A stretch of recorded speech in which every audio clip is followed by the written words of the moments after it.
សួស្តីបងប្អូនទាំងអស់គ្នាខ្ញុំចង់ទាញចំណាប់អារម្មណ៍បងប្អូនទាំងអស់គ្នាឲ្យមកចូលរួមនៅក្នុងវីដេអូនេះជាមួយខ្ញុំហើយយើងពិភាក្សាគ្នាទៅលើពាក់ព័ន្ធជាមួយនឹងប្រធានបទស្ដីពីផ្លែបឺរអញ្ចឹងណាថាតើទាំងអស់គ្នាមានបានដឹងថាផ្លែបឺរមានអត្ថប្រយោជន៍អីខ្លះចំពោះសុខភាពដែរអត់ទេហើយបើសិនជាបងប្អូនទាំងអស់គ្នាដឹងបងប្អូនទាំងអស់គ្នាអាច comment នៅក្នុងខាងក្រោមវីដេអូនេះដើម្បីជាការចែកម្លែកហើយយើងពិភាក្សាបន្ថែមអីអញ្ចឹងណាហើយនេះគឺជាផ្លែបឺរ organic មកពីចកាតាខុំនៅខាងខេត្តរតនគិរីអញ្ចឹងណាទាំងអស់គ្នា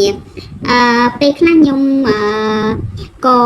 ថតវីដេអូថតអីដើម្បីបង្កើតជា content តិចៗដាក់នៅលើ TikTok ចការបស់គាត់អញ្ចឹងណាដើម្បីឲ្យបងប្អូនបានមើលថា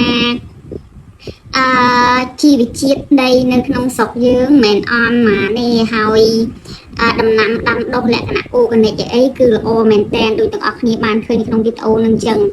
បើទទួលបានផលល្អហើយសាច់ឆ្ងាញ់ហើយក៏អូបអីជាដើមអញ្ចឹងណាហើយមួយវិញទៀតនៅពេលដែលយើងដឹងប្រភពអ្នកលក់ច្បាស់លាស់